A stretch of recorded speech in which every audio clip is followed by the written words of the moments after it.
నేను మీకు ఒక యథార్థం చెప్తున్నాను ఇవాళ.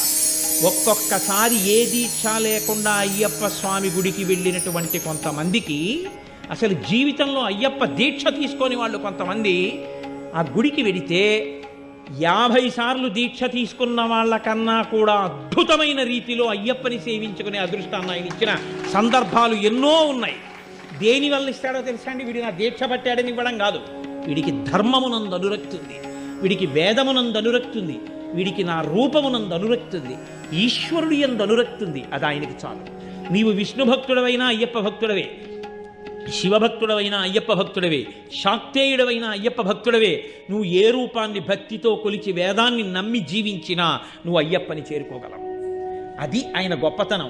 శివకేశవుల యొక్క అభేదమైనటువంటి రూపం, అంతటి గొప్ప స్వరూపం, సమస్త దేవతా సమాహారము.